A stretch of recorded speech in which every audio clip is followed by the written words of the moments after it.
Everyone in Ashmore Valley said the same thing. Those two kids are going to lose everything. They bought the worst land on the northern frontier, married in a hurry, and then, instead of doing what every sensible farmer would do, Talia Mercer spent their last savings on 63 half-blind ducks nobody wanted. Her husband thought she'd cracked. The neighbors laughed until their sides hurt. But underneath every one of those potato rows, something was hatching. Something that would wipe out the entire valley's harvest by August, unless Talia's impossible idea worked. If you've ever been told your plan was too crazy to survive, watch this story until the end. Hit like and drop a comment telling me what city you're watching from. I want to see how far this story travels. The farm had a name before Rowan and Talia ever arrived. People called it the Sink, not on any map, not on any deed, just in the way valley people name a place that eats money and gives nothing back. 3 acres of boulder-riddled soil on the northern edge of Ashmore Valley, where the frost came 2 weeks earlier than anywhere else, and the drainage was so poor that standing water collected in the low corners through May. The previous owner, a middle-aged man named Clyde Pershing, had tried potatoes for 4 seasons and quit. He sold the property for less than the equipment on it was worth and moved somewhere with better sense. Rowan Mercer knew all of this. He'd heard it at the feed store, heard it from his uncle, heard it from the woman at the county office who processed the title paperwork, and looked at him with the specific expression of someone trying not to say something rude. He signed anyway. He was 26 years old, and he had exactly 2 options: rent a room above the hardware store in town and work shifts at the grain elevator for the rest of his life, or take the money from his father's insurance settlement and try to build something. He'd chosen the second one. He wasn't sure that made him brave. Some days it just made him the kind of person who didn't know when to quit. Talia was 24, and she'd come into his life sideways. Not a sweeping romance, nothing like that. She was the younger sister of his friend Dell, and she'd spent 3 years working for a livestock supply company out of Millhaven before Dell's wedding pulled her back to the valley. Rowan had met her at the reception and spent most of the evening talking to her about soil pH and drainage culverts, which was not, by any measure, a normal wedding conversation. She hadn't seemed to mind. By the time the cake was cut, she'd told him 3 things that were wrong with his planting plan before he'd even mentioned having one. They got married 8 months later in a small ceremony that cost less than the new fence posts Rowan needed for the back acre. It wasn't romantic exactly. It was practical in the way that 2 people who understand hard work sometimes choose each other. Not because the world is soft, but because it isn't, and having someone beside you matters more than having someone who looks good in a photograph. The first spring on the Sink was honest about how difficult things were going to be. Rowan had borrowed against the property to buy seed stock and basic equipment. The soil tested lower on organic matter than he'd hoped, and clearing the boulder sections in the northeast corner took 3 extra weeks he hadn't budgeted for. By the time they got the first rows planted, they were already behind schedule and already short on the reserve Rowan had kept for emergencies. The word emergency, he was beginning to understand, was essentially a synonym for the month of April. Talia worked beside him without complaint, though complaint wasn't really her style. She had a quality he'd noticed before they married and respected more as time passed. She observed things before she spoke about them. She'd stand at the edge of a field in the morning, just looking before she said anything at all. Sometimes what she said was wrong, but she always had a reason. It was on one of those mornings in early June that she found the eggs. She'd been checking the eastern rows, crouching down between the mounded soil to look at the new growth, and she'd turned over a clod of earth near the base of a young plant and seen them, pale, clustered, smaller than a match head. She didn't panic. She pulled out the worn pocket notebook she kept in her jacket and sketched the shape of them, noted the location, and then walked methodically through the next 40 feet of row doing the same thing. By the time she got back to where Rowan was working the irrigation line, she'd counted what she estimated to be several thousand eggs across a 100-foot stretch. "Colorado potato beetle," she said, "but a lot of them. More than I've seen." Rowan straightened up. He was sweaty and tired, and his lower back had been bothering him since Tuesday. "How many?" "Enough that if they hatch and we don't have a response plan, we lose the field." She said it the same way she'd say the weather was going to turn. Factual, flat, like she was reading a number off a gauge. "And if they're here, they're probably across the whole valley. The wind's been out of the south for 2 weeks." He looked at the rows behind her. Everything looked fine from where he stood. Healthy green growth, nothing visibly wrong. That was the problem with eggs. They didn't look like anything until they became everything. Pesticide? We can't afford enough to cover the whole field, and even if we could, the runoff risk on this drainage situation. She didn't finish the sentence. She didn't have to. The culvert on the north end was already borderline, and a heavy pesticide application followed by rain would put them in violation of the watershed restrictions the county had tightened last year. The fine alone would finish them. Rowan pressed his hands against his thighs and looked out at the valley. Across the road, and a quarter-mile south, he could see the green geometry of Silas Granger's fields, clean, organized, 10 times the acreage of anything Rowan owned. Granger had farmed Ashmore Valley for 30 years. He had equipment, storage, a crew of 4 seasonals, and the kind of reputation that came from outlasting everyone who ever doubted him. He'd looked at Rowan's property once, from the road, and said without being asked that the soil on the northern edge wasn't worth the diesel it took to work it. Rowan didn't say anything about Granger. He pulled off his cap and turned it in his hands. "So what do we do?" Talia had her notebook open. She didn't answer right away. She'd been thinking about it since she'd found the eggs, actually. That was how her brain worked. She'd already been running through options while she was still crouching in the dirt sketching, already weighing what they had against what they needed. And she'd come back to something she'd seen 3 days ago, about 4 miles up the county road. The Harwick operation had gone under in March. Earl Harwick had run a mixed farm, some grain, some vegetables, and an unusual side operation, a flock of Indian runner ducks he'd kept for pest management and egg production. When the bank called in the loan, everything went with it. The grain got auctioned. The equipment sold in 2 hours. But the ducks? 63 of them, a genetically unusual line that ran heavy toward near blindness due to decades of inbreeding on Earl's part. Nobody wanted.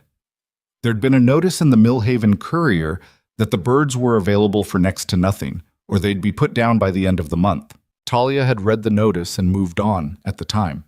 Now she was thinking about it differently. Indian runner ducks were ground foragers. They didn't swim much. They walked, upright and purposeful, nosing through soil and low vegetation for insects.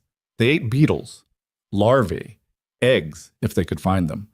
Earl Harwick had used them in his vegetable rows for years, though without much system behind it, just letting them roam and hoping for the best. But Talia had been thinking about what would happen if you didn't just let them roam. What if you gave them a path? Potato rows were roughly 2 feet wide.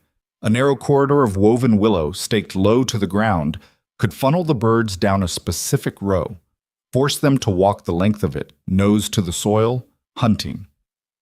The near blindness that made the ducks nearly worthless for egg production would become an advantage in that context. Close to the ground, moving slowly, those birds would be working by smell and touch, not sight. They'd miss nothing at ground level. She explained it to Rowan standing at the irrigation line. He listened without interrupting, which was something she'd always liked about him. When she finished, he was quiet for a moment. The sun was high and the heat was starting to build, and somewhere across the valley a tractor engine coughed to life. "You want to build little duck hallways," he said. "Willow branch corridors." "Yes." "Down every row." "Not every row. Rotate them. 3 rows at a time, move the flock through, then shift to the next section." He thought about it. The willow was free. There was a stand of it down by the creek that nobody was using. The stakes would cost something. Time would cost more. And the ducks? How much for the birds? Earl's estate is asking $40 for the whole flock, which means they'll take $25. Rowan did the math in his head. $25 for 63 ducks was less than 50 cents a bird. It was probably the cheapest livestock purchase in the history of Ashmore Valley. "And you think it'll work?" "I think it could work," she said, which was different. "I think we don't have a better option." He stood there for another moment. He could already hear what people would say. He could already picture the look on Granger's face. "All right," he said, "go get the ducks." She came back the next afternoon with 63 Indian runner ducks loaded in 4 wooden crates in the bed of their truck. And she also came back with a receipt for $18 because she'd been right about the negotiation. Rowan was waiting in the yard. He watched her pull in, watched the truck settle under the weight of all those crates, and then watched as she got out and opened the tailgate. The ducks they moved with the particular uncertain quality of animals that genuinely could not see well. They had the upright posture of the Indian runner breed, necks long and heads tilted, but they walked into each other, walked into the crate walls, tilted their heads at angles that suggested they were working hard to compensate for what their eyes weren't providing. "These are the ones," Rowan said. It wasn't really a question. "These are the ones." He reached into the nearest crate and let one duck walk its beak across his palm. It found the edge of his hand, turned its head sideways, and made a low, questioning sound. "Okay," he said. "Okay." They built the first corridor that afternoon. Talia had done the measurements already. The willow branches needed to come in at roughly 18 inches from the ground at the base, angled out to maybe 24 inches at the top, creating a soft funnel shape that would guide the ducks without stressing them. The stakes were simple. She'd spent 2 evenings sharpening lengths of cedar she'd cut from the edge of their property. The weave itself was the time-consuming part, lacing the green willow branches through the stakes in a loose basketwork pattern that would hold shape without being rigid. By sunset, they had one corridor 80 feet long down the first row on the eastern section. Rowan looked at it in the fading light. "It looks like something a child built," he said. "It works," Talia said. That's what matters. You haven't tested it yet." "Then let's test it." They brought 3 ducks from the pen they'd set up in the barn, a converted half-stall with clean straw and a water trough, and guided them to the corridor entrance. For a moment, nothing happened. The ducks stood at the opening, heads tilted, clicking softly to each other. Then the one in the middle walked in. It moved down the row slowly, that peculiar upright stride, head swinging low every few steps, beak dipping to the soil. The other 2 followed. All 3 worked the ground as they moved, and Rowan watched one of them snap at something near the base of a plant stem, something he couldn't see from where he was standing. "It's working," he said quietly. "Let's not celebrate yet." But Talia's voice had something in it. Not quite relief, not quite triumph.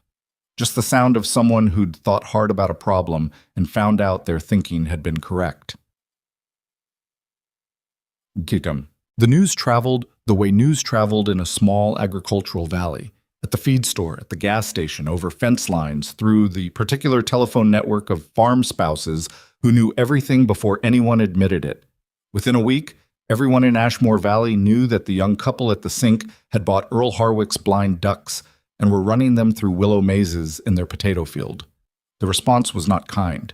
Rowan heard it first from Marcus Webb, who ran the farm supply store in town and who delivered this information with a face struggling to stay neutral. "People are saying you've lost the plot." "What people?" "Most of them." Marcus set a box of fence staples on the counter. "Granger was in here Monday, said you're playing house instead of farming." Rowan took the staples. "Granger's welcome to come watch. He also said—" Marcus paused. "He said the ducks look malnourished, that it might be a welfare situation." Rowan went still. Marcus kept his eyes on the counter. "I'm just telling you what's going around." It wasn't true. Talia had put the ducks on a supplemental grain ration from day one, not because they needed it while the pest population was high. They were eating well off the beetles in the rows, but because she was careful that way, always calculating for the variable she hadn't accounted for yet. The ducks were thin when they'd arrived, but after 3 weeks they were filling out. Anyone who looked at them honestly could see it. But Silas Granger wasn't looking honestly. Silas Granger was looking with the particular focus of a man who'd decided something before he started looking. He was 54 years old, built wide and solid, with a farmer's hands and a politician's instinct for how information moved through a small community. His family had been in Ashmore Valley for 3 generations. He wasn't a cruel man exactly. Rowan had thought about this and decided cruelty wasn't the right word. He was the kind of man who had succeeded by doing things a certain way and had come to believe that his way was the right way by definition. New ideas were, to Silas Granger, primarily a form of arrogance. Young people with strange plans were primarily a form of disorder. The welfare rumor was enough. 2 other farmers repeated it. One of them, a man named Phil Bauer, said it loud enough at the grain elevator that 3 people heard it, and one of them mentioned it to Talia directly. She came home that evening quieter than usual. Rowan was at the kitchen table with the account book, running numbers he didn't like. He looked up when she came in. "I heard," he said. She took off her jacket and hung it on the hook by the door. Her boots had mud on them to the ankle. "I know the birds are fine," she said. "I know you know. I just—" She stopped, sat down across from him, pressed her palms flat on the table and looked at them for a moment. "I'm not going to let him make this about the animals. The animals are fine. They're better than fine. They're doing what I thought they'd do, and the rows they've been through look different already. You can see the difference." "I know. So why does it bother me this much?" Rowan closed the account book. "Because it's not fair, and you know it's not fair, and you can't fix it by being right." She looked at him for a second. "No," she said. "I guess I can't." Outside, across the potato field, the willow corridors stood in the long evening light, pale and temporary looking, while 63 near-blind ducks moved through the rows in their quiet, purposeful way, eating everything that was trying to destroy the harvest. The corridors took 3 full weeks to build across the entire active field. Talia designed them in sections. She had a hand-drawn map, pencil on the back of a seed catalog, with the field divided into 7 working zones, and the flock rotation marked out in a schedule that accounted for both pest density and recovery time. She was up before sunrise most mornings. She came in after dark most nights. Her hands were rough from the willow work. She went through a pair of gloves every 6 days. Rowan helped with the construction when he wasn't managing the irrigation or handling the endless list of other things a 3-acre operation demanded. He was not, he would have freely admitted, the one with the plan here. His job was to make the plan possible, to fix what broke, to haul what needed hauling, to keep the secondary systems from failing while the primary one absorbed all the attention. He also talked to the ducks more than he expected to. It started practically. Talia used a specific whistle pattern to call the flock, 2 short notes and a long one, and Rowan had learned it because it was faster than herding 63 birds by hand. But somewhere in the 3rd week he'd started talking to them while he guided them, not full sentences, just commentary, the kind of low-voice narration that came out when a person was doing physical work alone. He told them about the account book. He told them the rain was coming Thursday, and he wasn't sure if that was good or bad. He told the one he'd started calling Patch, she had an unusual dark marking over one eye, that she was eating more than her share, and he respected that about her. Talia caught him once.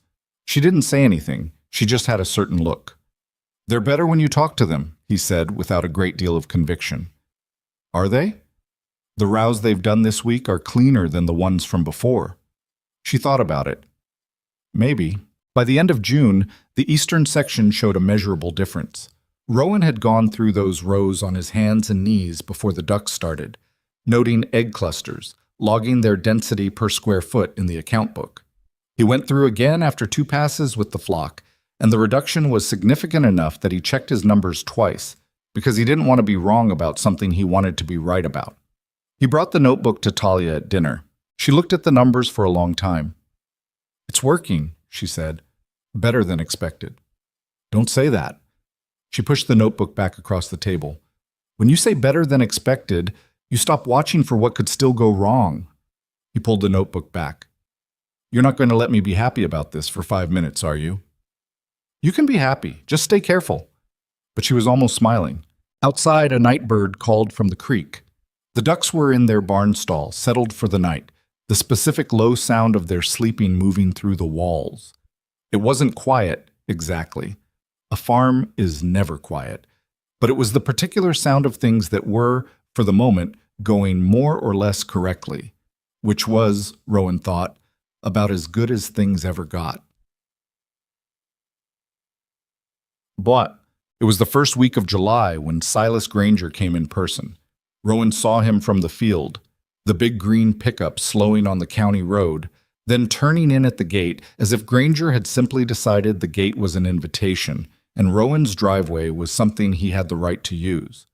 He pulled up 20 feet from where Rowan was working a section of fencing and got out without hurrying, the way a man gets out of a truck when he's used to people waiting for him. He was bigger up close than he looked from a distance, wide-shouldered, with a face that had spent decades in wind and sun and looked like it.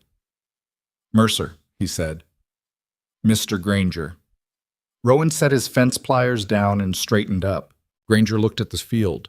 He looked at the willow corridors running between the rows, At the section where 3 ducks were moving through their rotation, at the hand-painted signs Talia had put at the zone boundaries to keep track of the schedule. He looked at all of it the way a man looks at something he's already decided is wrong. "I heard about your system," Granger said. "I imagine you have. I want to be straight with you." Granger turned to look at him directly, not unkindly, with the expression of someone delivering information they've decided the other person needs. "I've been farming this valley longer than you've been alive. What you're doing here," he gestured at the field, "it's not sustainable. Beetles don't care about ducks. When the pressure builds in July, you're going to get overwhelmed, and those birds aren't going to save you." Rowan looked at him. Okay. Granger seemed slightly thrown by the absence of argument. "I hear what you're saying." Rowan picked up the fence pliers. "I don't agree with it, but I hear it." Granger's jaw tightened a little. "I'm also going to be honest with you about the welfare situation. People are watching how you're treating those animals, and if there's a reason to bring the county in, somebody will." "The ducks are healthy," Rowan said. "Anyone who wants to come look at them is welcome. I'm just telling you what I know." "You're telling me what you've decided." Rowan met his eyes. "There's a difference." Something shifted in Granger's expression. Not anger, quite. Something more like surprise that there was pushback at all. He looked at the field again. One of the ducks near the corridor entrance had stopped and was working its beak at the base of a plant stem, head tilted completely sideways, deeply committed to something in the soil. "Your wife's idea," Granger said. "Talia's idea, yes." Granger nodded once, slowly, as if this confirmed something he'd already thought. He got back in the truck without saying anything else and pulled out of the driveway and turned onto the county road. Rowan watched him go. He stood there until the green truck was gone from sight, and then he crouched down beside the nearest corridor section and picked up a small clod of earth and turned it over. No eggs. He turned over another. Nothing. He moved along the row, checking until he'd gone 20 feet, and found 2 small clusters, pale and dense and very much present, in the section they hadn't rotated through yet. He found Talia at the barn making notes on her map. "Granger came," he said. She didn't look up right away. "What did he want?" "To let me know he thinks we're going to fail." Now she looked up. She read his face for a moment. "Did he threaten the welfare thing?" "Mentioned it." She set the map down. "He's scared." "Of a potato farm." "Of being wrong," she said. "That's different from scared of us." "He's not scared of us." She picked the map up again. "He's scared that this works, and he's the one who said it wouldn't." Rowan thought about that. "Is that supposed to make me feel better?" "I don't know, does it?" He thought about it. "A little," he admitted. The ducks moved in his barn behind her, shifting in the straw, 63 of them settling into the particular stillness of animals at ease. Outside, the July heat was climbing, and the sky was hard and white at the edges where the sun bore down on the valley, and somewhere out there the egg clusters were still hatching, and the larvae were still moving, and the whole precarious system they'd built on the back of $18 worth of unwanted ducks was still, improbably, holding together. Rowan looked at his wife. She was already writing again, her pen moving quickly across the back of the catalog page, adjusting the rotation schedule for the coming week. Her hair was tied back roughly, and there was a smear of willow bark on her left forearm, and she was completely, utterly focused on the problem in front of her.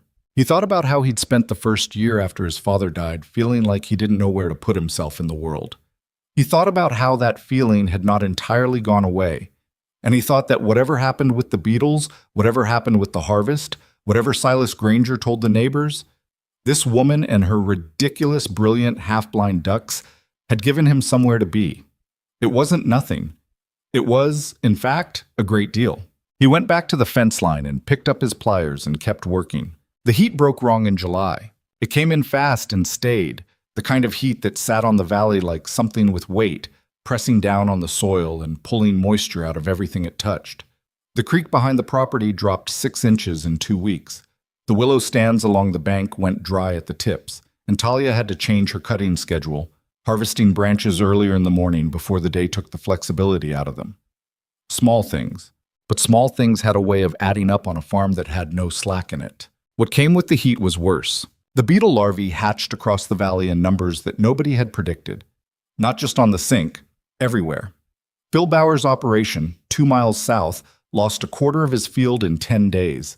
The Hendersons on the East Road watched their early crop go from healthy to skeletal in a stretch so fast that old Dale Henderson said afterward, it looked like something had just decided to eat it. The larvae were in the soil, in the leaf axils, in the mounded rows, everywhere at once.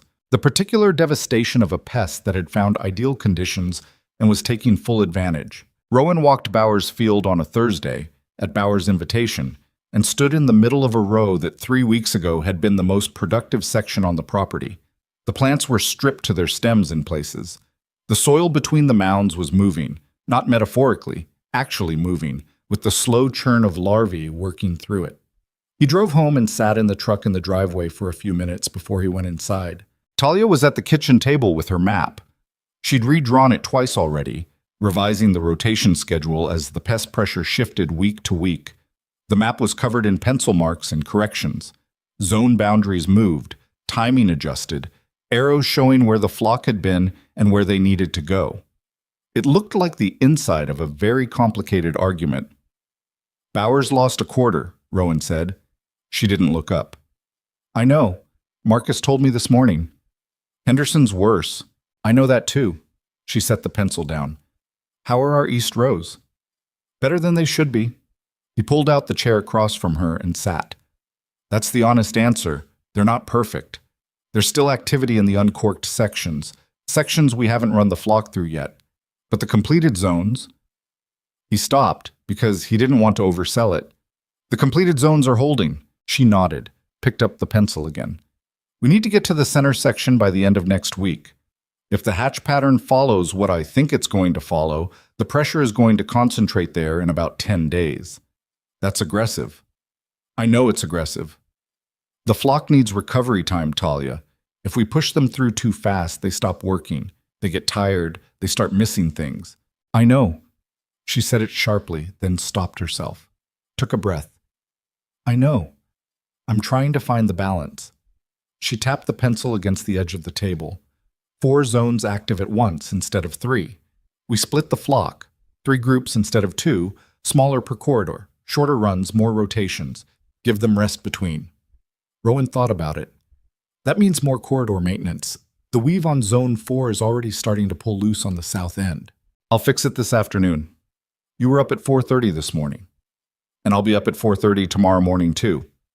She looked at him across the table, not unkind, but definite. Rowan, we don't have another option here. We run the system harder or we lose to it. Those are the choices. He didn't argue. She was right, and they both knew it. The intensified schedule started the next day. Splitting the flock was harder than either of them expected. Not logistically. The birds moved easily enough in small groups by now, responding to the whistle pattern Talia had trained into them over weeks of repetition. But emotionally, in the specific way that any plan that looks simple on paper reveals its complications when you're actually in the mud doing it. The 3-group rotation required both of them to be in different sections of the field simultaneously, which meant Rowan was managing 20 ducks on his own through a corridor stretch without Talia's eye on the zone, and twice in the first 3 days he brought them through a section she'd already scheduled for rest and had to hear about it at dinner. Zone 3 was on a 48-hour break, she said, pointing at the map. I know, I made a mistake. If we exhaust that section before the second hatch, I know, Talia, I made a mistake. I'll follow the map. She pressed her lips together, looked at the map. It's okay, she said, which was what she said when it wasn't entirely okay, but she'd decided to move past it. They ate the rest of that dinner without talking much, which wasn't unusual. Tiredness had a way of using up the words. The physical work was what got to Rowan more than anything else. Not the hours. He'd worked long hours before and could tolerate it. It was the specificity of the exhaustion, the crouching, the lifting, the constant low-grade attention required to manage animals and corridor and soil condition all at once. His shoulders ached in a way that didn't fully resolve overnight. His hands had calluses on calluses. He was losing weight without trying to, because they were burning more calories than they were managing to put back in, eating quickly and late, and falling asleep in the kind of dense unconscious way that meant the body had simply hit a limit and shut off. Talia was thinner too. He noticed it one morning when she was pulling a section of willow branch loose from a damaged corridor panel. Her arms, he thought about saying something and didn't. She was fine. She would say she was fine. He was fine too, technically. Fine was just the word they used for the condition of people who were doing more than they should be able to do. The damaged corridor was a problem they hadn't fully anticipated. Green willow was durable, but not indestructible. The weave panels held up well for the first month, but under the stress of daily duck traffic, accumulated moisture from the irrigation schedule, and the July heat, sections began to degrade in the 5th week. Stakes pulled loose, woven panels sagged and opened gaps wide enough for a duck to push through sideways, which they did, because 63 near-blind ducks discovering a gap in a fence were apparently not above taking advantage of it. On a Tuesday afternoon, Rowan arrived at Zone 2 to find 11 ducks who had exited their corridor and were conducting their own free-range investigation of the adjacent rows, which were not scheduled for rotation and which Talia had specifically marked as a rest zone. He stood there for a moment. The ducks moved around him with complete indifference, heads tilting, beaks working at the soil, doing exactly what he'd wanted them to do, but in exactly the wrong place. "Okay," he said. To no one. To the ducks. To himself. "Okay."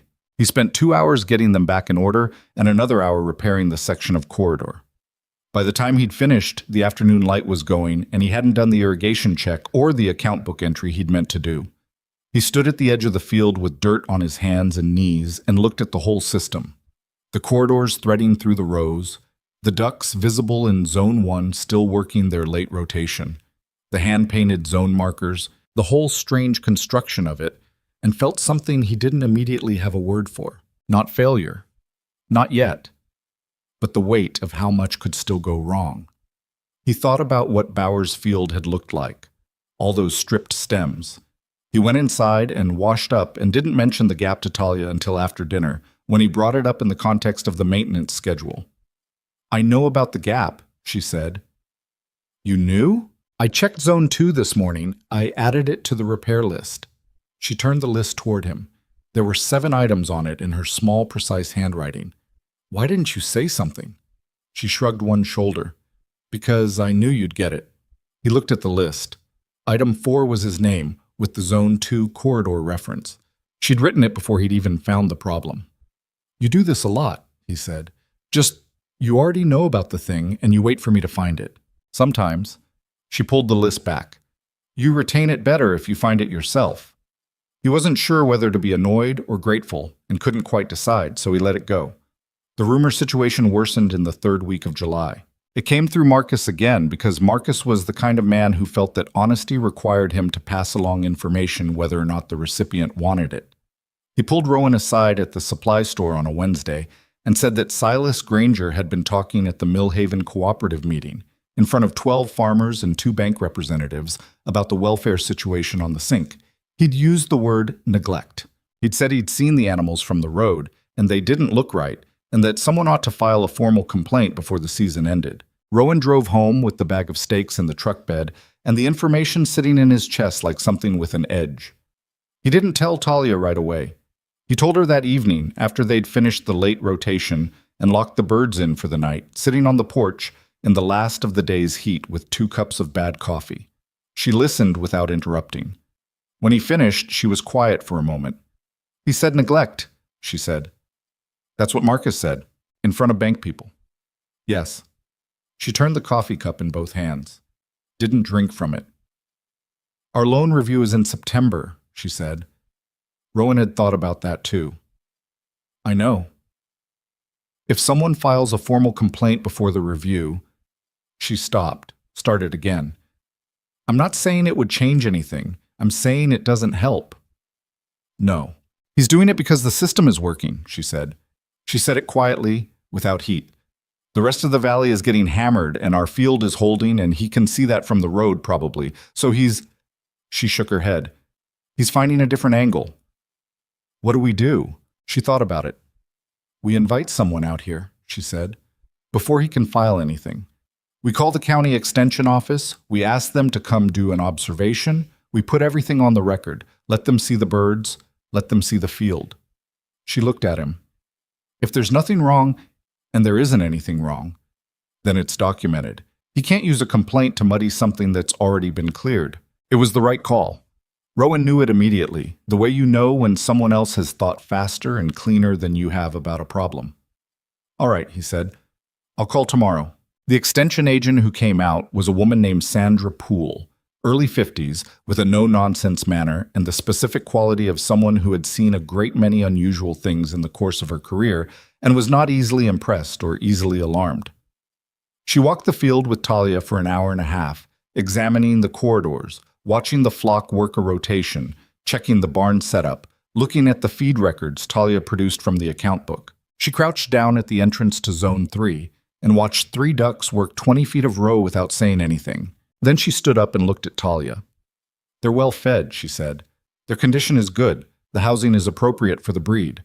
She looked at the corridor. And this is your design? Yes. How long did it take you to develop it? I thought about it for 2 days before we started. I've been adjusting it since. Sandra Poole wrote something in her notebook. I'm going to be honest with you, Mrs. Mercer. I've been doing this for 22 years and I've never seen anything quite like what you've built here. That's not a criticism. She looked at the field again. Your pest pressure numbers? Do you have documentation? Talia had documentation. She had the account book entries, the before and after measurements from the east section, the weekly zone assessments she'd been logging since the first rotation. She handed Sandra Poole the account book and stood while the agent went through it. Sandra handed it back. I'm going to file my observation report this week. There's nothing here that constitutes a welfare concern.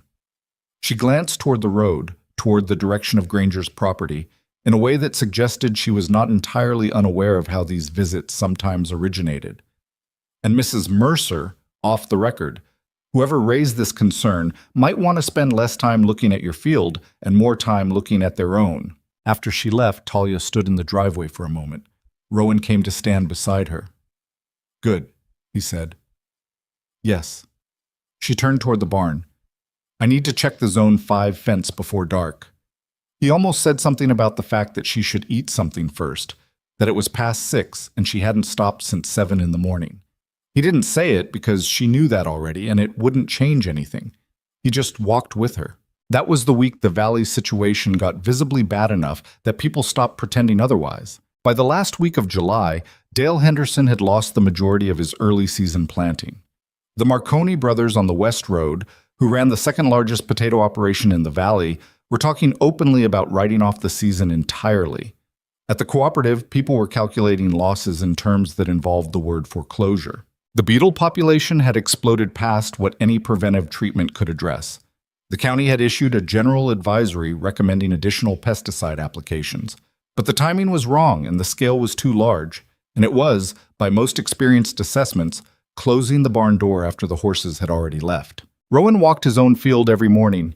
He walked it slowly, the way Talia had taught him to, crouching to check the soil in the worked zones, running his hand along the plant stems, pulling back the mounded earth to look at what was underneath. The zones the flock had completed were clean. Not perfect, not zero activity, but clean enough. The zones in current rotation were managing. The zones not yet scheduled were showing pressure, some of it significant, and those were the ones that kept him up at 2 in the morning doing math in his head. On a Friday evening near the end of the month, he and Talia stood at the north edge of the field and looked south across the valley. In the flat horizontal light of 7 o'clock, you could see the difference. Their field was green, not uniformly, not perfectly. There were sections where the plants were stressed, where the growth was thinner than he'd have liked, where the system had been late getting to and the damage was visible.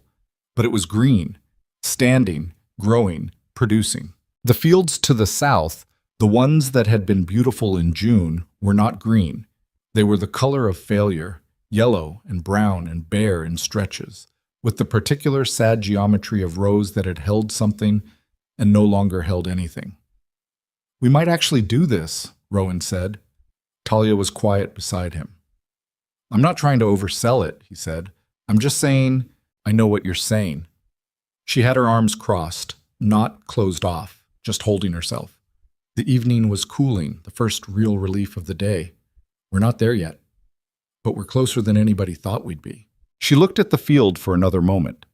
63 ducks were finishing their last rotation of the day in Zone 6, visible as a slow, dark movement between the rows, unhurried, purposeful, doing the thing they had been trained over weeks to do. She'd spent those weeks walking with them, whistling them through the corridors, standing at the end of each row while they worked, present and patient, in the way that only someone who had bet everything on an idea could afford to be. "Closer," she said. "Yes." The corridor in Zone 4 failed completely 2 days later. A section 12 feet long collapsed inward during the night, the stakes pulling free in the softened soil after the irrigation ran long. And when Rowan came out in the morning, he found the damage and stood there looking at it with the specific feeling of someone who has been waiting for the bad thing and now it has arrived. He repaired it in 4 hours. His back was bad the whole time. That night, after dinner, after the birds were locked in and the field was dark, and the valley was quiet in the way it got quiet sometimes when the wind dropped and the crickets were between songs, Talia said something that surprised him. "I'm tired," she said. "Not as a complaint, just as a fact." "I know," he said. "I don't mean today tired." She was looking at the table. "I mean, I'm not sure how much more I have." She looked up. "Don't take that wrong. I'm not quitting. I'm just being honest." "I know what you mean," he said. And he did, because he felt the same thing. Not the desire to stop, but the awareness that the thing they were running on was not renewable. That somewhere under the determination and the schedule and the account book math, there was a person who had been working at full capacity for too long. "Tell me the birds are going to be okay," she said. It was a strange thing for her to ask, because she was not usually a person who asked for reassurance. He thought about it. "The birds are going to be okay," he said. She nodded once.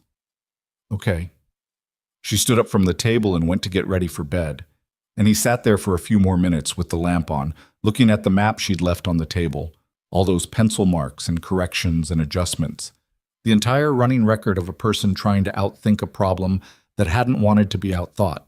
He turned off the lamp and went to bed. Outside, something rustled at the edge of the property, and then went quiet, and the farm settled into the dark.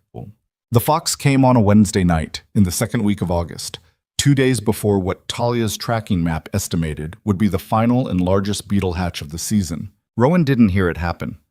That was the part that stayed with him afterward, that he'd been 30 feet away sleeping while the whole thing came apart.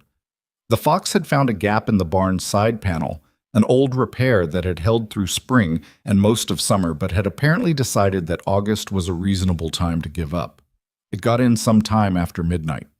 By the time the noise woke Rowan, a sound he couldn't immediately identify, somewhere between chaos and alarm, coming through the barn wall, it had already been in there long enough to do serious damage. He came out of bed fast and hit the porch in his boots without tying them and crossed the yard at a run.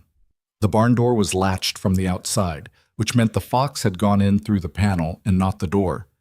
And when he opened it and the flashlight swept the interior, what he saw stopped him for a full second before his body caught up. Ducks everywhere. Not in the stall. Everywhere. Pushed to every corner, jammed against equipment, some of them on the workbench, some pressed into the gap behind the water barrel. The pen section was destroyed. The low wooden divider knocked flat. The straw was torn up and scattered. In the far corner, the fox, young, maybe half-grown, no bigger than a large cat, looked at him from behind a fallen bucket with an expression that was mostly terror and a little defiance. He got the fox out through the side panel it had come in by. It didn't take long. The animal was more frightened than he was by that point and went out fast. He stood in the barn doorway and looked at the ducks. Talia appeared beside him. She'd pulled on her jacket over her nightshirt and her hair was loose, and she had the look of someone who has gone from deep sleep to full alert in under a minute. She didn't say anything. She just looked. "They're alive," Rowan said. "All of them, I think. I don't see—" He moved the flashlight. "I don't see any injuries." "The panel's been compromised since June," she said. Her voice was flat in the way it got when she was controlling something. "I kept meaning to fix it." "So did I." She walked into the barn and started moving through the ducks slowly, checking each one, running her hands along wing joints and bodies, tilting heads into the flashlight. The ducks were agitated, a continuous, unsettled sound, nothing like their usual sleeping quiet, and some of them moved away from her hands, but they let her check. They knew her by now. They knew her touch. "They're okay," she said finally. "Stressed, but okay." Rowan let out a breath he'd been holding without knowing it. "Okay, good." He ran a hand through his hair. "I'll fix the panel tonight." "It's 2 a.m. If another one comes in..." "I know." She looked around the barn. "I'll help."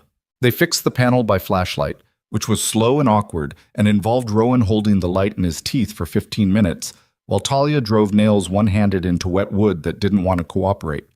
They got the pen section upright again and got most of the ducks back into it, the ones that would go. Some of them had settled where they'd landed and showed no interest in moving, and Talia said leave them. They'd sort themselves out by morning, which they did. He went back to bed around 3:30. He didn't sleep. He lay there in the dark, and he thought about the map on the kitchen table, and about how in 2 days the final hatch was supposed to come, and about what the field looked like right now. The corridors, the zone markers, the whole architecture of the system Talia had built over the last 3 months. And then he thought about what he hadn't said to Talia in the barn, what he'd been thinking while he watched her check each duck in the flashlight's beam. He was afraid it wasn't going to be enough. He'd been afraid of that for weeks, maybe longer. And he hadn't said it because saying it felt like removing a pin from something structural.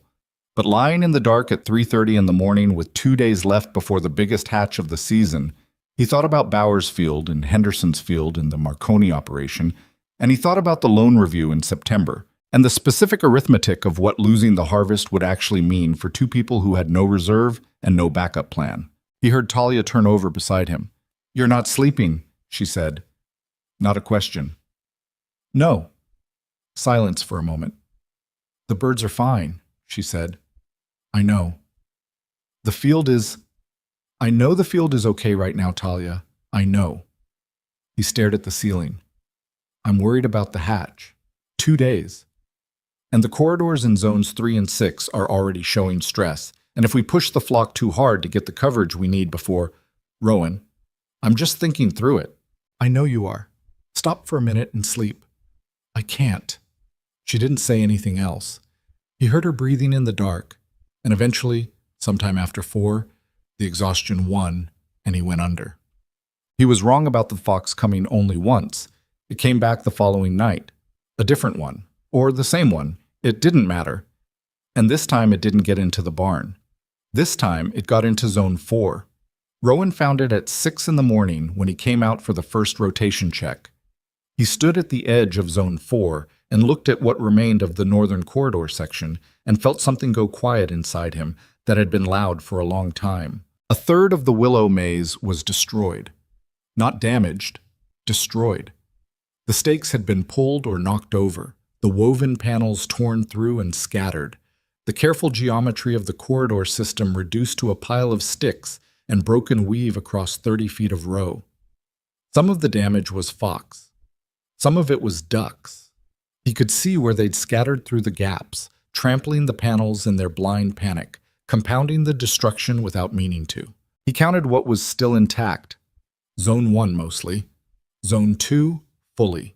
Zone 5, fully. Parts of Zone 3. Zone 6, questionable. Zones 4 and 7 were effectively gone. The coverage map Talia had built over 3 months of incremental construction had a hole in it now, right in the center section, right where the final hatch pressure was going to concentrate. He stood there for a long time. Talia came out 20 minutes later. She'd been in the barn doing the morning check, and she walked across the field toward him, and he watched her face as she got close enough to see what he was looking at. She stopped, took it in, didn't speak. 2 days, he said. We've got 2 days before the hatch, and we've lost a third of the system. She crouched down at the edge of the destruction and picked up a section of broken willow panel, looked at it, set it down. We can't rebuild it in time, Rowan said. Not to the standard it needs to be to hold the flock. Even if we started right now and worked until dark today and tomorrow, I know. So what do we do? She didn't answer right away. She stayed crouched, looking at the damaged rows, and Rowan knew that look. It was the same one she got when she was running through a problem, when she was turning something over and looking at its other side. He'd seen it over the account book and over the seed catalog map and over the schedule revisions she'd done half a dozen times. He'd learned to wait it out. He waited. The morning light was coming in flat and low over the eastern ridge. The kind of light that made everything look simultaneously clear and a little harsh, and the valley below heat came up. Somewhere in Zone 2, he could hear ducks moving in the corridor. The early group, the ones Talia had released before she came out here, still working, still doing what they'd been trained to do. Talia stood up. "We don't need the maze," she said. He looked at her. "We haven't needed it for weeks," she said, and her voice had something in it he hadn't heard before. Not excitement, not relief, but the specific quality of someone who has just seen something clearly that was there the whole time. "I've been thinking about it wrong. The corridors were for training. They were to teach the birds the pattern. Walk the row, nose to the ground, follow the line. But they know the pattern now. They've been doing it for 3 months." "They follow you," Rowan said slowly. The thing she was saying was coming together in his head. "They follow the whistle. They follow me. I can walk them down a row without the corridor. I've been doing it in the damaged sections already, without thinking about it as a system. When the weave pulls loose, I just walk ahead of them and they follow." She looked at the destroyed section. "We don't rebuild. We abandon the whole structure, all of it, tonight before the hatch. We take down what's left, clear the rows, and we run the flock free range with me on the whistle. All 63 free range across the whole field, with me leading and you on the other end of each row shaking the larvae from the plants into the path." She looked at him. "You shake the stems, the larvae fall, the ducks take them. It's faster than the corridors, more coverage. We can do the whole field in 2 days if we start at first light." Rowan thought about it. He thought about 63 near-blind ducks moving through open rows with nothing to guide them but a whistle and a woman walking ahead of them in the dirt. He thought about everything that could go wrong. Scattering, missing sections, ducks that decided today was the day they didn't feel like cooperating. He also thought about Zone 4, and about the loan review, and about Bowers Field. "If it doesn't work," he started. "If it doesn't work, we lose what we were already going to lose," Talia said. "The corridors are gone. Standing here arguing about it doesn't change that." She picked up the broken panel again and held it for a moment, then dropped it. "This was always the plan underneath the plan. I just didn't know it until now." He didn't have a better argument than that. "Okay," he said. "Okay. Tonight we take down the rest. Tomorrow morning we start." "What?" They spent that evening dismantling what remained of the Willow system. It was strange work, pulling down something they'd built with that much effort, carrying the stakes and panels to the edge of the property and stacking them, clearing the row ends of debris so the ducks would have clean passage. There was something that felt like loss in it, even though it was the right call. Talia worked without sentiment, pulling stakes and coiling the leftover willow lengths and setting them aside with the methodical efficiency she brought to everything. But Rowan caught her pausing once, holding a section of panels she'd woven herself on a June evening that felt like a different year, looking at it without expression. "You all right?" he said. "Fine." She set it on the pile. "Just 3 months." "I know." She dusted her hands against her jeans and kept going. He kept going too. By full dark, the field was clear. It looked bigger without the corridors, more exposed, more ordinary. Just rows, just mounded soil, just potato plants reaching up in the late August heat. Rowan walked the length of it in the dark with a flashlight, checking the row ends, making sure the debris was clear and the soil was undisturbed enough for the ducks to move freely. He did the whole field, all 3 acres, which took longer than he expected and left him at the far north end in the dark with the flashlight dimming and the field behind him. He stood there for a moment. The valley was quiet. The lights of other farms were visible to the south and east, distant, ordinary, the specific loneliness of seeing other people's ordinary lives from far away when your own is anything but. Bowers' place was dark. Henderson's was lit in a way that suggested someone was awake, which could mean anything on a farm at this hour. He walked back to the house. They were in the field before the sun cleared the ridge. Talia went to the barn first and brought the flock out in a group, all 63, stumbling and tilting in the early light, climbing over each other at the barn door with the specific ungainliness of animals that have never learned to do anything gracefully. She walked them to the north end of the field and stood at the head of the first row and gave 3 notes on the whistle. The ducks sorted themselves. Not perfectly, not the way a trained dog would. There was jostling and crowding, and 2 of them walked the wrong direction for a few steps before correcting, but they sorted. They found the row. They started moving. Rowan was at the south end, positioned at the base of the first row's plants, and he reached in and shook the stem the way Talia had described. Not hard, not rough, just enough to disturb whatever was sitting on the leaves or in the axils. He shook 3 plants in quick succession and looked down at what fell. Larvae. More than he'd expected, even now. Small, pale, moving in the disturbed soil. The lead duck was already on them. He watched it happen.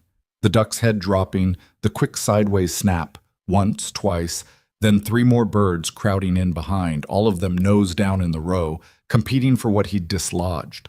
They moved through fast, faster than the corridor system had allowed because there was no structure to slow them, just open row and momentum. Talia was already halfway down the row ahead of them, whistling them forward. They worked like that all morning, row by row, Rowan shaking stems on the south end, Talia walking the north end and calling the flock through with the whistle.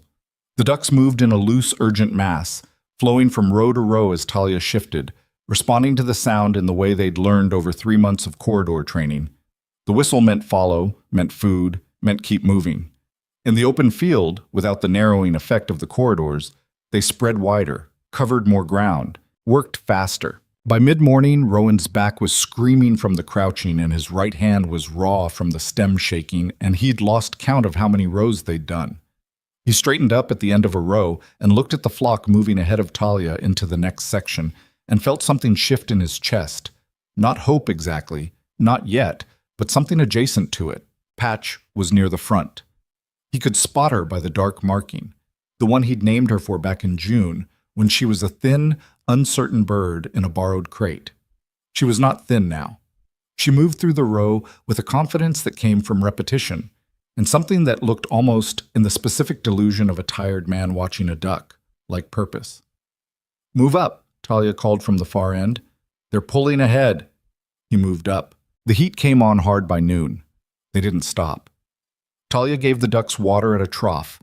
They moved along the field edge, which took 15 minutes, and then she got them moving again. Rowan ate half a sandwich standing up at the field edge and didn't taste it. The afternoon was worse, not because the work was harder, but because the tiredness compounded, the way it did when you'd been going at full effort for half a day and the other half was still in front of you.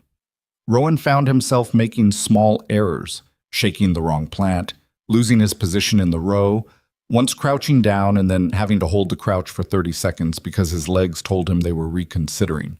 He pushed through it because there wasn't a choice. They lost 3 ducks to distraction around 2 o'clock. 3 of them decided that the field edge was more interesting than the row they were supposed to be working and wandered into the unplanted border section.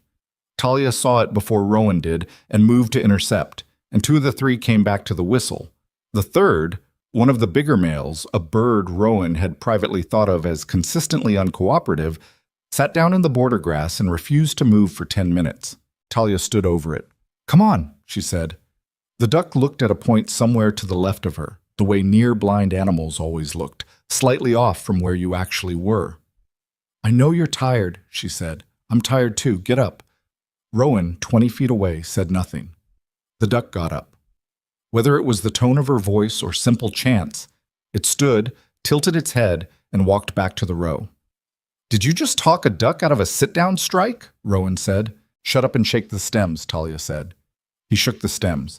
By the time the light started going in the early evening, they had covered 2/3 of the field. It was more than Rowan had thought they could do. He stood at the row end and did the math, what remained against what the flock had processed, and the number was tight, genuinely tight, but possible if tomorrow went as well as today had. He looked at Talia. She was walking the last ducks of the evening rotation back toward the barn, the flock moving in a loose stream ahead of her, and she was limping slightly. She'd turned her ankle on a furrow around 3 o'clock and hadn't said anything about it, just kept moving. He'd watched her compensate all afternoon without mentioning it, and she hadn't mentioned it either. He walked over and fell in beside her. "How's the ankle?" he said. "It's fine. You've been favoring it since 3. "I know. It's fine." She paused. "It hurts, but it's functional." He didn't say anything more about it. They walked the ducks to the barn and locked them in and stood outside in the cooling evening air. The field was dark behind them now, and the valley below was going quiet. Somewhere to the south, a light was on in one of the other farmhouses. 2/3, he said. That's better than I thought. We need to start before sunrise tomorrow, she said. Earlier than today. We need the full day. I'll set the alarm. She nodded, stood there for a moment, not moving toward the house. He looked at her. We're going to make it, he said. He hadn't planned to say it. It just came out. She turned to look at him, and in the last of the evening light, her face did something he hadn't seen in a long time. The set jaw and the careful expression she wore most of the time loosened just for a second. Not a smile. Something more complicated than a smile. The look of someone who has been holding something very tightly for a very long time and has just allowed themselves, briefly, to consider the possibility of putting it down.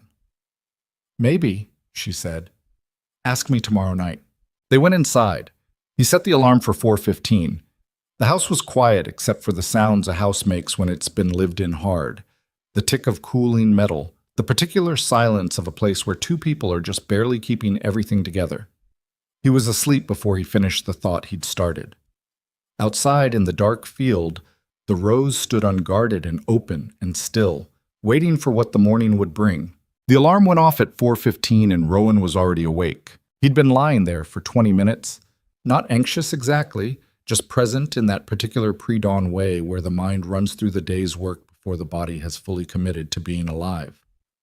He went through the field in his head, the remaining third, the rows they hadn't covered, the sections where the larvae pressure had been highest in his last check. He counted the hours of daylight against what he estimated they needed, and the math came out close enough to workable that he got up without the usual argument with himself about 5 more minutes. Talia was already in the kitchen. She had the lamp on low and was drinking coffee over her map, which she'd revised again the night before. The field redrawn without the corridor markers, just open rows and zone numbers and the rotation path she'd plotted for the flock's final 2-day run. She'd been asleep when he got up to check the time at 3, and she was awake now at 4:15, which meant she'd either slept 3 hours or woken before him and not bothered to tell him. How long have you been up? He said. Doesn't matter. He poured coffee and didn't push it. Her ankle was wrapped. She'd done it herself with the elastic bandage from the first aid kit, a neat job that said she'd been thinking about it before she did it. She was favoring it less than yesterday, which was either because it was genuinely better or because she'd decided to stop letting it show. They were in the field before the sky had color. The ducks came out of the barn in the gray pre-light, that same loose stumbling mass, and Talia walked them to the north end start position in the dark and gave the whistle. The sound cut clear through the quiet morning air. The flock settled into its pattern, not instantly, never instantly, always that 30-second period of shuffling and tilting and apparent confusion before the collective decision kicked in. And they were moving. Rowan was already at the south end of the first remaining row. They worked in near silence for the first 2 hours, the only sounds the whistle and the ducks and the soft percussion of stems being shaken. The light came up slowly, and with it the heat, earlier than yesterday and heavier. By 7 o'clock it was already uncomfortable. By 8 it was the kind of hot that made every movement cost a little more than it should. The larvae were worse in the remaining section. He'd known they would be. These were the rows that had been waiting, the ones they hadn't gotten to in the corridor system before the fox destroyed it, and 3 months of egg hatching and larval development had done what it does when nothing is there to stop it. He shook the first stem in the first row, and what fell to the soil made him press his mouth together and say nothing. He looked up at Talia. She'd seen it too. She was 20 feet ahead, and she didn't stop moving, just adjusted the whistle pattern. Shorter intervals, tighter call, keeping the flock concentrated rather than letting them spread wide. They crowded into the row in response, and the front ducks hit the larvae cluster, and the row became briefly very loud with the sound of 63 ducks competing for the same patch of soil. It's worse up here too, she called back. I know, keep going. They kept going. The middle section took 3 hours. 3 hours for 8 rows, which was slower than they needed because the density of what the ducks were finding required multiple passes. Rowan would shake the stems, the flock would work through, and then Talia would bring them back for a second pass while Rowan moved to the next row, and the math of it kept threatening to outpace the daylight available. He didn't say this out loud. She knew it as well as he did. Around 10 in the morning, Marcus Webb's truck appeared on the county road. Rowan saw it from the far end of the field, the truck slowing, then stopping on the road shoulder. Marcus got out and stood at the fence line looking at the field, not approaching, just watching. Rowan was too far away to read his expression. He shook 2 more stems and moved up the row. 20 minutes later, 2 more vehicles had pulled over on the road. He noticed them the way you notice things when you're working hard at something else, peripherally, without full attention. A blue pickup he didn't immediately recognize, a sedan that belonged to one of the Marconi brothers, he thought, though he wasn't sure which one.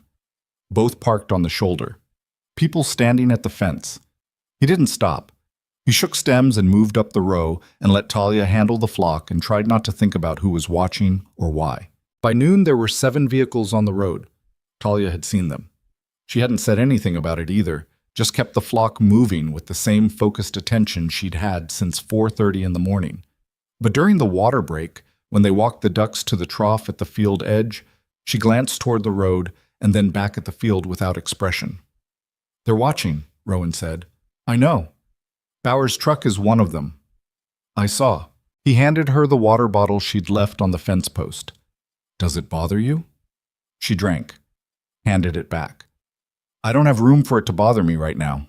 She capped the bottle. "They can watch. Come on. The ducks are drifting."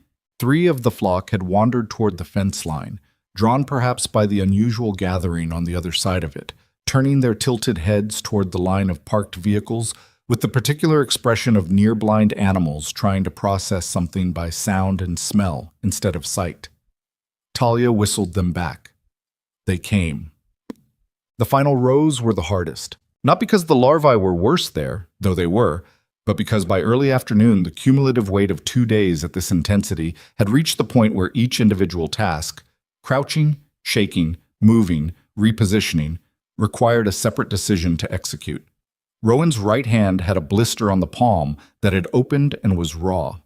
His lower back had stopped sending specific messages and had moved to a general broadcast of complaint that he'd learned to filter out. His boots were wet from the irrigation-damp soil, and his socks had given up sometime around 11. He didn't say any of this. Neither did Talia. They just kept working. The flock was tiring, too. He could see it in the way they moved, slightly slower in the afternoon than the morning, the head tilting more frequent, the snapping less quick. But they didn't stop. 63 near-blind ducks, 3 months trained and 2 days into the hardest work they'd ever done, kept moving through the rows because the whistle told them to, and because Talia walked ahead of them, and because this was, at this point, simply what they did. Patch was still near the front. She had been near the front for 2 days, and Rowan had stopped being surprised by it. He'd noticed early on that she moved with slightly more directness than the others, that when the flock clustered and jostled for position at a larvae-rich spot, she pushed to where she needed to be with a quiet persistence that did not require speed or aggression, just consistent forward pressure. She ate well. She didn't waste motion.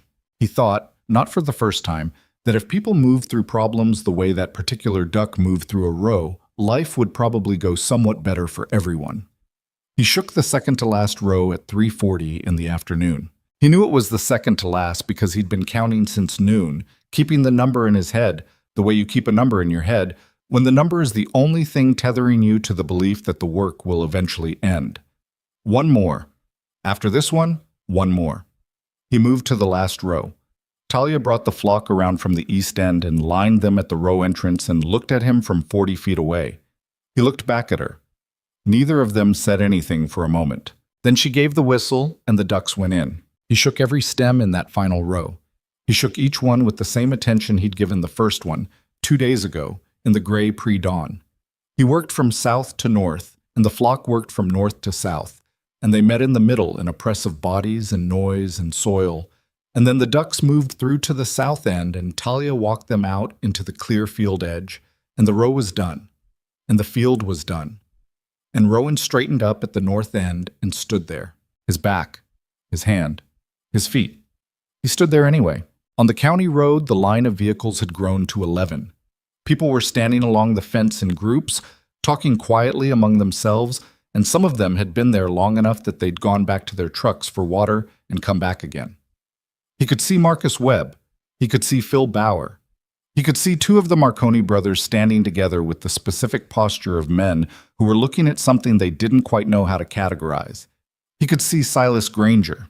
Granger was parked at the far end of the line, his green truck pulled onto the shoulder, and he was standing at the fence alone.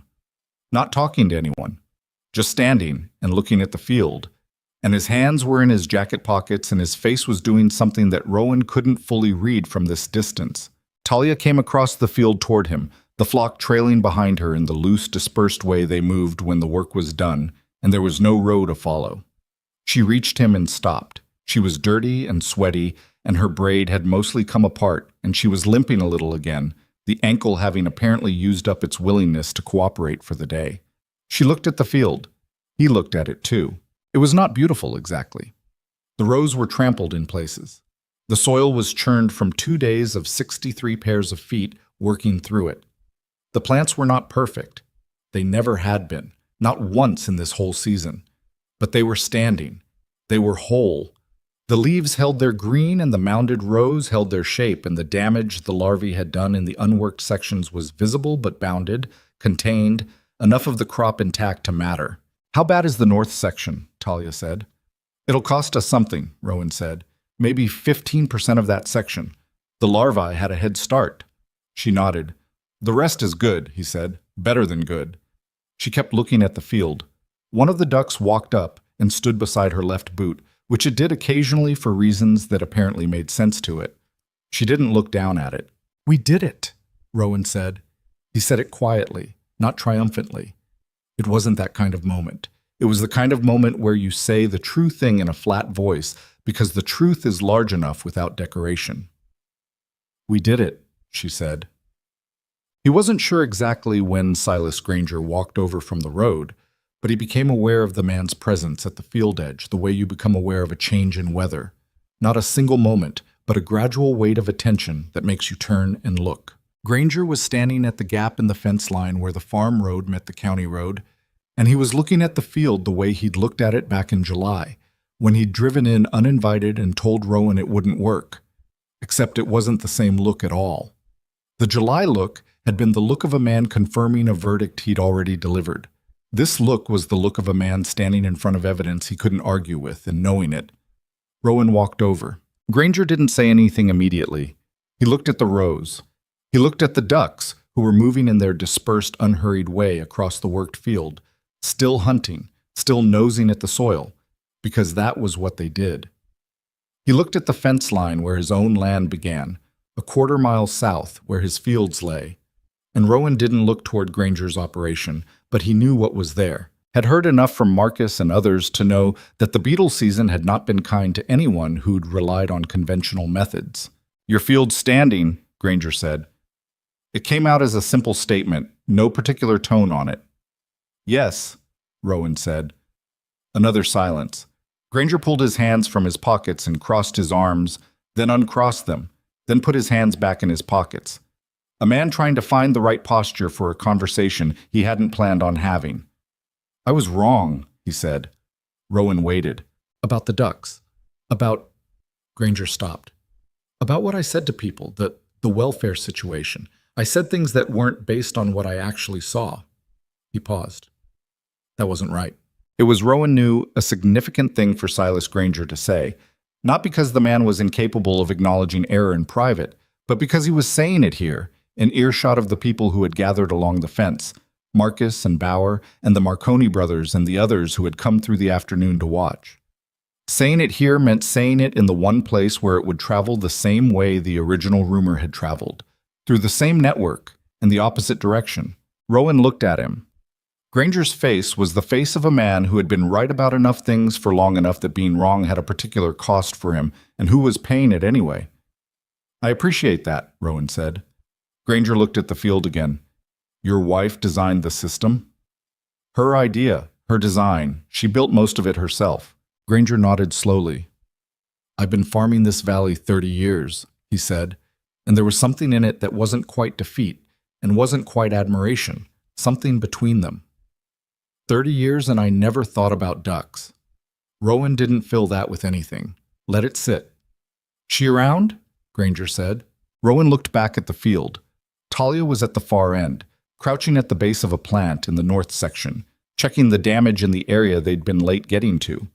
Her braid was loose and she had dirt on both knees, and she was writing something in the account book, which she had apparently had in her jacket pocket the whole time.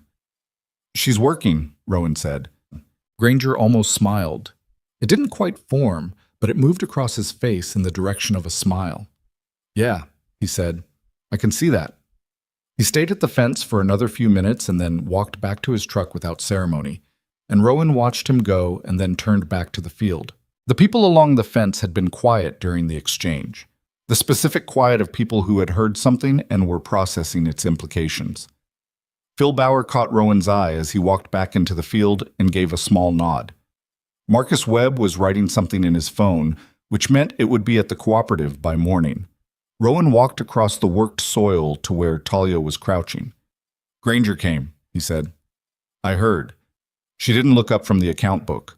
He said he was wrong, in front of everyone. She wrote something." "What did you say?" "That I appreciated it." She nodded. "That was the right thing." She stood up slowly, her ankle registering its objection. She looked at what she'd written. Damage assessment numbers, crop viability estimates, the beginning of the calculation that would tell them what they had and what it was worth. "North section is going to come in at around 80%. The rest," she looked at the field, "the rest is going to be fine, better than fine." "How much of the debt does that cover?"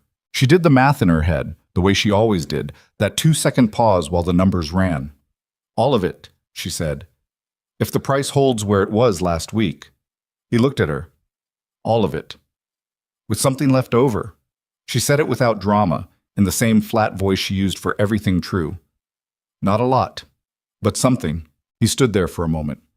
The afternoon light was coming in low from the west now, the heat finally beginning to release, and the valley below was going gold and amber in the evening colors. The ducks moved through the spent rows behind them, unhurried, some of them already beginning to cluster toward the barn end of the field in the way they did when the day was winding down.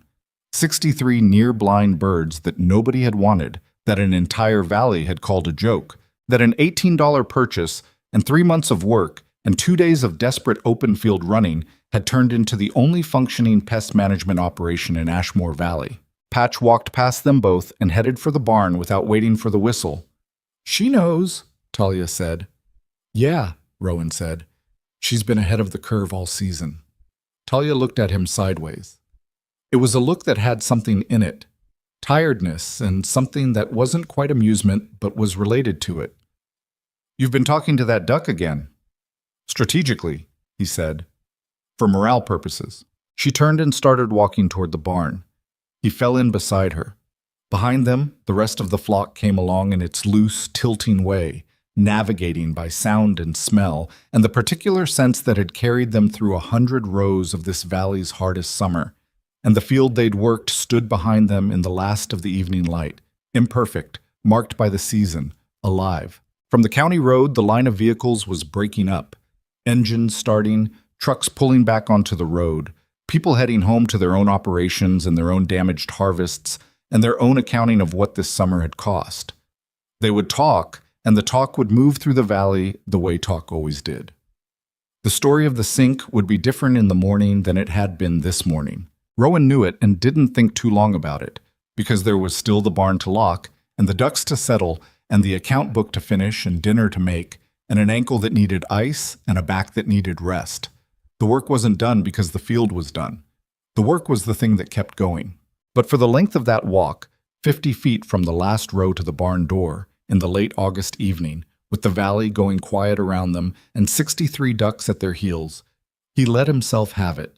The simple fact of it, the thing they had built and defended and almost lost and saved by abandoning and rebuilt in 2 days on nothing but a whistle and stubbornness. They had done it. He didn't say it again. He didn't have to. The harvest came in the last week of August, and it was not a perfect harvest. Rowan wanted to be clear about that afterward, when people started telling the story in ways that made it sound cleaner than it was. The north section came in at 78%, not the 80 Talia had estimated. The larvae damage in the rows they'd been late reaching had gone a little deeper than her field assessment had shown. 2 rows in the center section had root damage from the extended irrigation problems in July, unrelated to the Beetles entirely, just bad luck and wet soil at the wrong time. The yield per acre was lower than the regional average for a good season. It was, however, the only yield in Ashmore Valley that year. That was the number that mattered. That was the number that changed things. Every other potato operation in the valley, Granger's included, had taken losses ranging from severe to catastrophic. The beetle season had been the worst in 20 years by the County Extension Office's formal assessment, a document that Sandra Poole filed in September and that circulated through the farming community with the quiet devastation of an official confirmation of what everyone already knew. Bauer had lost 60% of his early crop. The Marconi brothers had written off their entire late planting. Henderson's operation, already stretched from previous years, was in a position that involved conversations with a bank that nobody in his family wanted to be having. Rowan and Talia's 3 acres were not enough to supply the valley. They weren't even close. But they were something where everything else was nothing, and in that gap, between something and nothing, the price of what they'd grown went to a place that neither of them had planned for. The first buyer came the Thursday after the harvest finished. A distributor out of Millhaven named Art Cobb, who Rowan had spoken to once in the spring about theoretical future business, and who now arrived with a different kind of interest. The specific focused interest of a man who has a gap in his supply and one person in the region who can fill it. He sat at the kitchen table and put a number on the table, and Rowan looked at Talia, and Talia looked at the number and said, without particular inflection, "That's not what it's worth." Cobb revised the number upward. They went back and forth for 40 minutes. Talia did most of the talking, which Cobb had not expected, and which Rowan watched with the quiet satisfaction of someone observing a person operate in exactly the way they're built to operate. She was not aggressive about it. She was just precise. She knew what they had. She knew what the regional shortage meant for supply and demand. And she had done the arithmetic before Cobb arrived.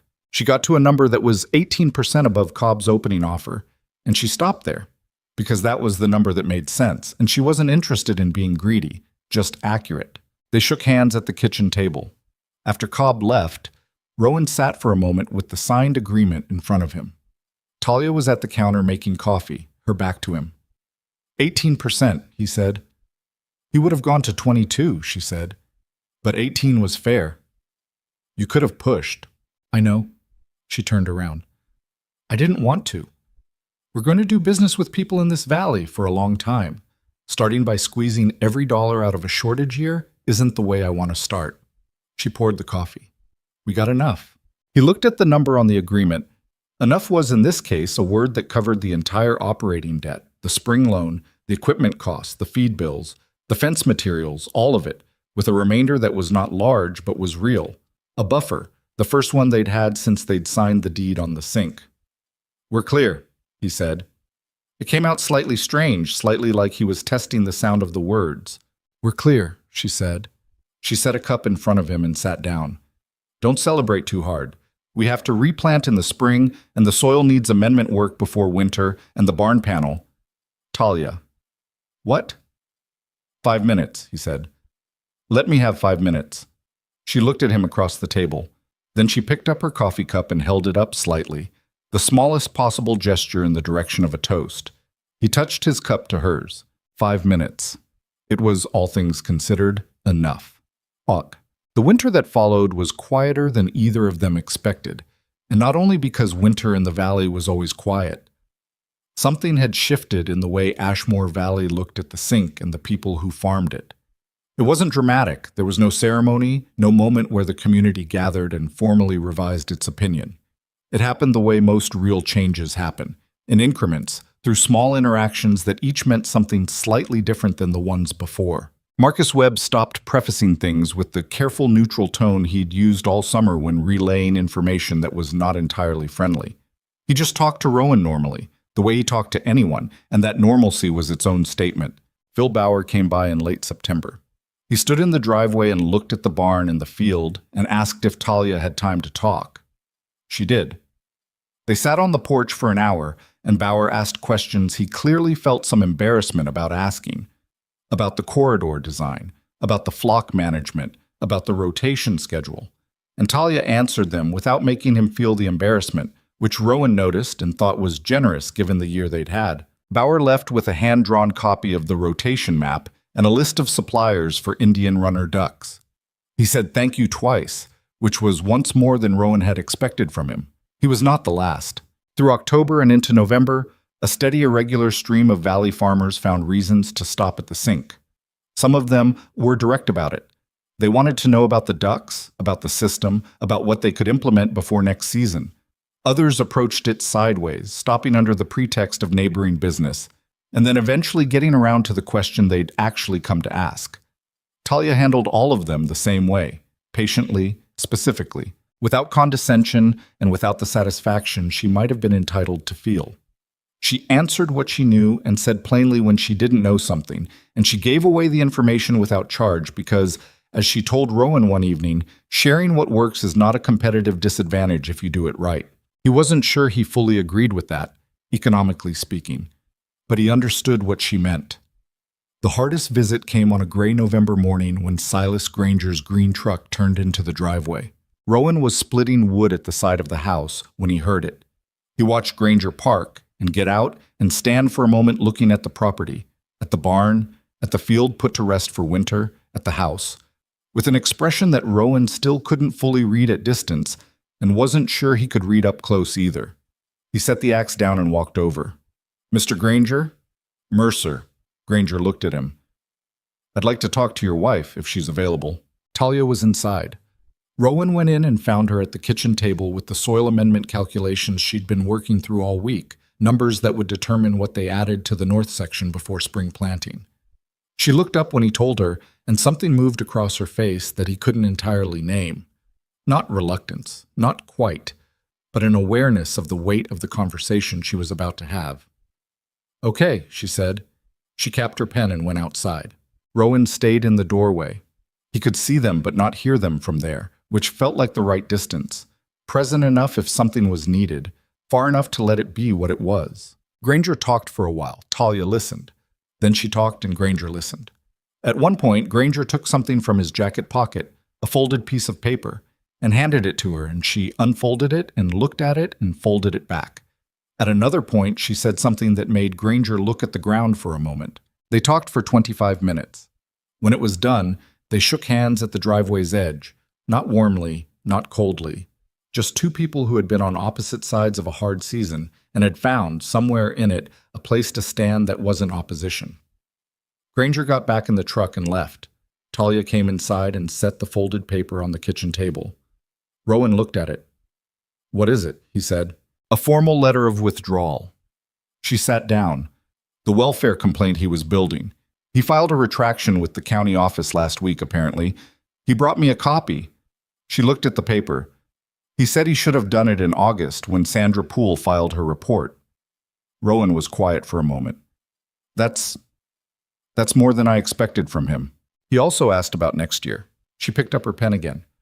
He wants to know if he can purchase ducks from us, if we expand the flock over winter.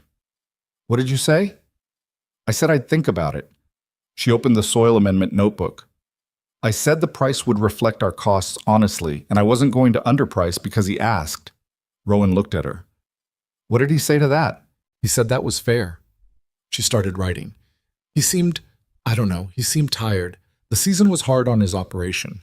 I think this year cost him something that wasn't just money. Rowan sat down across from her. He thought about Silas Granger standing at the fence line in August, watching the field, with his hands in his pockets and the look of a man accounting for something. 30 years of being right, and then one season of a different kind of right running through the middle of his valley and proving itself in the one currency that farmers ultimately trusted, which was surviving when everything else didn't. Are you going to sell him ducks? Rowan said. Probably, Talia said. Yes. She kept writing. That's not forgiveness, in case you're wondering. That's just business and sense. If the system works, it should work for the whole valley. The Beetles don't care whose field they're in. He thought about that. And you can separate those two things that cleanly. She looked up. No, she said honestly. Not entirely, but I can act like I can. And mostly that's enough, checked him. The flock spent the winter in the expanded barn stall Rowan built in October. A proper setup this time, with better ventilation and a reinforced side panel that no fox was getting through without a construction permit. He added 6 inches of fresh straw every week. He fixed the water system so it didn't freeze in the January cold. He talked to them, still, in the low, one-sided way he'd developed over the summer, not of any theory about animal behavior, just because it was quiet in the barn in the morning and it felt less quiet with words in it. Patch had a settled quality now that she hadn't had in June. She moved through the barn with the certainty of space that came from knowing it completely, every inch of it mapped in the way near-blind animals map the world, by repetition and memory and the particular confidence that comes from having navigated somewhere long enough to stop being uncertain about it. She ate well. She bullied the smaller ducks away from the best corner of the straw, which was not admirable but was consistent with her general approach to life. Rowan had told Talia once, sometime in November, that he thought Patch was the reason the system had worked. Talia had looked at him with the expression she reserved for ideas that were both wrong and somehow not entirely wrong. "She's one duck," she said. "She was always at the front," he said. "The others followed her more than they followed the whistle, some of the time." "That's probably true," Talia said, "but she was at the front because she was hungry and confident, not because she had a plan." Maybe that's all leadership is. She'd thought about it. "Maybe," she said. "That's a depressing thought." "Or a reassuring one," he said. "Depending." He thought about that conversation more than once over the winter. He thought about what the whole season had actually been, stripped of the narrative that was already forming around it in the valley. The story of the blind ducks and the willow corridors and the impossible harvest, which was becoming, in the retelling, somewhat more elegant than it had been in the living. The living had been exhaustion and doubt, and a fox in the barn at 2 a.m. and a back that still wasn't entirely right in December. The living had been Talia's ankle and the damaged zone 4, and the account book math at midnight, and the specific terror of standing in the last row of the last day and not knowing, even then, if it had been enough. The story people told was cleaner. He understood why. Clean stories were easier to carry. But he wanted to remember the actual thing, the part where it wasn't certain, where it could have failed, where they'd been 2 people with $18 worth of ducks, and a pencil map, and a season that didn't care about their plan. That version seemed more important to hold on to, not because suffering deserved commemoration, but because the actual version was the true one. And the true one was the one that could help somebody else, someday, who was standing in their own field with a bad option and an idea that everyone around them thought was a joke. By February, they had placed orders for 30 additional Indian runner ducks, 12 from a breeder in the next county, 18 from a cooperative that Sandra Poole had connected them with after she'd visited twice more in the fall, both times with questions about the system that were less inspection and more genuine curiosity. The new birds would arrive in April before planting, giving Talia time to begin the training cycle before the season made it urgent. She'd also been asked, through the cooperative, to present at the Regional Agricultural Extension meeting in March. She'd said no the first time the request came, and yes the second time, after Rowan pointed out that saying no was a form of the same pride that had kept other farmers from considering her system in the first place. She had not immediately appreciated that observation. "That's not the same thing at all," she said. "It's a little bit the same thing." "It isn't. You're protecting yourself from being wrong in public," he said. Which is exactly what, "Don't finish that sentence." He didn't finish it, but she sent the email saying yes. The presentation was 30 minutes on a Tuesday evening in the meeting room above the Millhaven Cooperative, and it was attended by 22 farmers, 2 bank representatives, Sandra Poole, and Silas Granger, who sat in the back row and did not ask questions, but whose presence was noted by everyone in the room and said more than a question would have. Talia was not a natural public speaker. She talked too fast at first, and her voice flattened when she was nervous, losing the animation it had in private conversation. But she knew the material. She had always known the material. And when she got to the part about the rotation schedule and started explaining the logic of the zone design, the room went quiet. In the specific way rooms go quiet when people are actually following what's being said. She showed them the account book numbers. She showed them the before and after pest density measurements from the east section. She explained the corridor design and then explained why it was ultimately unnecessary, why the training was the thing, why the corridors were scaffolding and not structure. A farmer named Ruth Adler from the east edge of the valley raised her hand. "What was the hardest part?" she asked. "Not technically, just what was actually the hardest part?" Talia paused. She looked at her notes, then back up. "Not knowing if it was going to work until it did," she said. "There's no version of this where you have certainty in advance. You do the thing you've thought through as carefully as you can, and you stay in it, and you try to adjust when it breaks, and you don't stop." She paused again. "And it will break. Parts of it will break. That's not a failure, that's just the season." The room was quiet for a moment after that. Rowan, sitting in the third row, looked at his wife at the front of the room, tired and precise and telling the truth without ornamentation, and thought about a June morning when she'd crouched in the dirt between two potato rows and turned over a clod of earth and found something that could have ended everything they'd built, and decided instead that it was the beginning of a solution. She had not known it would work. She had not had certainty or guarantee or proof. She had looked at what was in front of her and thought about it more carefully than anyone else was willing to, and then she had acted on what she'd thought. That was it. That was the whole of it. Not genius, not luck, just attention. The willingness to look at something everyone else had decided was worthless and ask, seriously, without embarrassment, what it might be good for. The willingness to be wrong in front of people and keep going anyway. The willingness to abandon the thing you built when the situation required something different, and to trust that what you'd learned in the building was more valuable than the structure itself. The sink was still the sink. The soil was still rocky on the northeast corner, and the drainage was still difficult, and the frost still came early. The farm was not transformed into something easy. It was just theirs, with all the complication that involved, and the work of it would continue for as long as they chose to do it. But in the barn, 63 near-blind ducks, soon to be 93, were settled in their straw, mapping their small, certain world by touch and sound and repetition. Patch was in her corner, eating more than her share as usual, planning nothing, needing nothing, moving through her days with the simple, directed confidence of a creature that had found its purpose and was using it. She did not know what she had been part of.